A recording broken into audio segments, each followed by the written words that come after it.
This Beyond Clean Articles on the Go feature is titled Specialization on Steroids, Creating and Paying for Real Expertise in Sterile Processing. Written by Hank Balch, founder and president of Beyond Clean. Have you ever seen a flight attendant step into the cockpit to land a plane?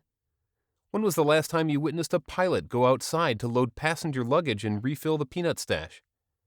To bring things a little closer to home, how often do you see an anesthesiologist perform a laparoscopic appendectomy? These things do not happen, unless it's a catastrophic emergency, because these industries, airlines and surgery, understand the importance of specialization. It's assumed that individuals in these roles will focus on their specific job responsibilities and operate as critical team members within their particular specialties. Brain surgeons don't typically perform C-sections, and orthopods don't often get called in for pediatric heart procedures.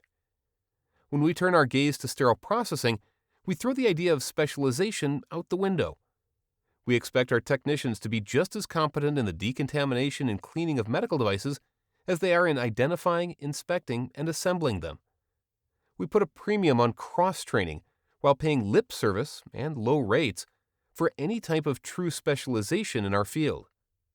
Technicians who may be great at reading preference cards and picking case carts are rated as mediocre because they struggle to keep up with the various documentation points required during the sterilization phase. But what if we approach this from a different angle? An expert for every role. Consider this. Instead of having a department full of staff who are better at certain things than others, but all have to rotate around to different jobs, you could create separate positions for each area of your department that looks something like this. Decontamination Specialist. Responsible for the intake and processing of all contaminated instrumentation, cleaning, and loading of automated equipment. Assembly Specialist. Responsible for unloading of instrumentation, inspection, assembly, and packaging of medical devices. Sterilization Specialist.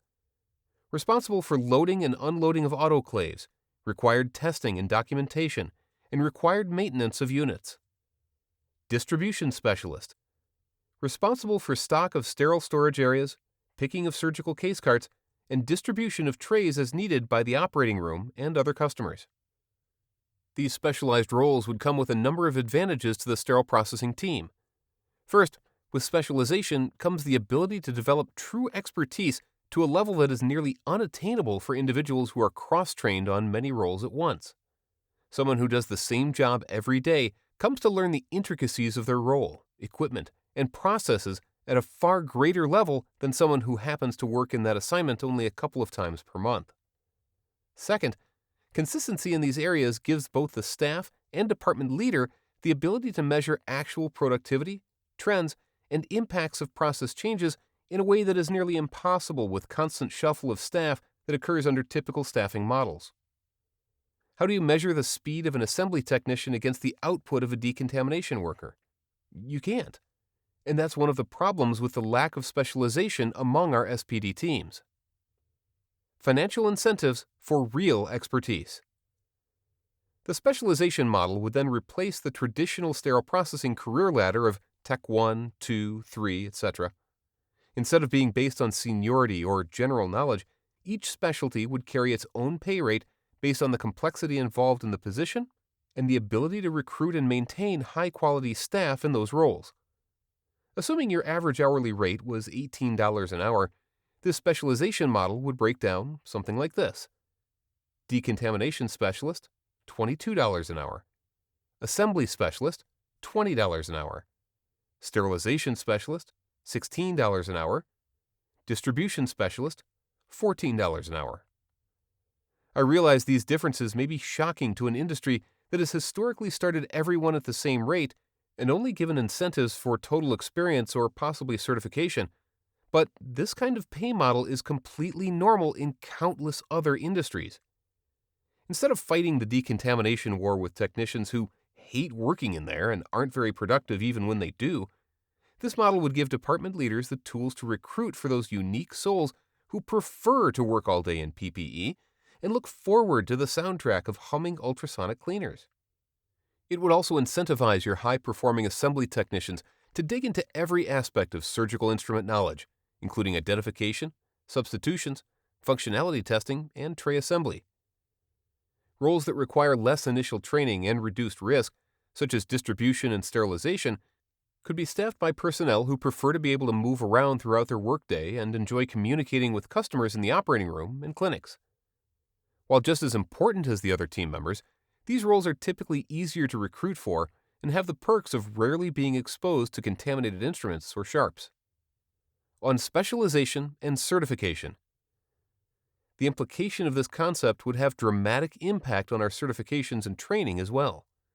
If there were such a thing as a decontamination specialist, then it would make sense to have a certification or training program that centers around cleaning concepts, automated reprocessing equipment, chemicals, water quality, etc. Likewise, sterilization specialists would be able to focus their training on the science behind steam and low-temperature sterilization, material compatibility, sterility assurance procedures, and the like. Simply put, we would finally be able to cultivate real, tangible expertise in these areas.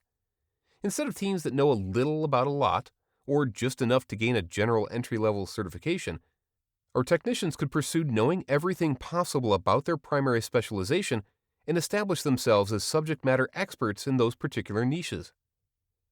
Admittedly, this perspective on specialization in sterile processing has its own unique challenges and would only work in facilities that are large enough to support it. But the important point is that it can indeed work. It may very well work better than traditional models that are in place, both for frontline staff and the managers who are leading them, to allow us more flexibility in developing the skills for our staff and more financial resources to properly incentivize them. What say you?